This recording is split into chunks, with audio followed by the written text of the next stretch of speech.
আসসালামু আলাইকুম ভিউয়ার্স, কেমন আছেন সবাই? আজকে আমি ঠকে যাওয়ার গল্প শোনাবো। যতবার কেক বানাতে গিয়েছি, কেক আমাকে ঠকিয়ে দিয়েছে। এ যাবৎ অনেকগুলা কেক বানাতে গিয়েছি। কোনো সময় কেকটা পুড়ে গিয়েছে, কোনো সময় কেকের ভিতরে কাঁচা থাকছে, কোনো সময় কেক হচ্ছে মানে ফোলে নাই, এরকম হয়েছে। দেখা যাক আজকে আমার কেকের কি অবস্থা হয়। কোনো সময় তো ভিডিও করিনি, এতটা টেনশন হয়নি। আজকে টেনশন হচ্ছে যে হবে কিনা, এরকম টেনশন হচ্ছিল।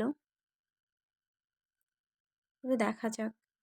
তবে কোনো কাজ যদি আমি করতে যাই, যদি ফেইল হই, তারপরেও আমি সেই কাজটা করতেই থাকি যতক্ষণ আমি কাজটাতে সফলতা অর্জন করতে না পারি।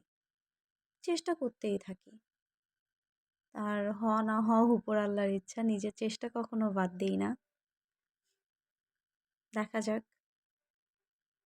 তবে কেক আমার হতেই হবে। আমার খুব পছন্দের জিনিস হচ্ছে কেক। অনেক সময় যদি কেকের ব্যাটার ঘন হয়ে যায়, একটুখানি দুধ দিয়ে দিবেন, তাহলে ব্যাটারটা পাতলা হয়ে যাবে। এবার মোল্ডে রাখবো। আজকের কেকটা আমি প্রেশার কুকারে বানাবো। মোল্ডে ঢেলে দিয়েছি। দেখা যাক। কেক তো অনেক ফুলেছে। মোল্ড আউট করি।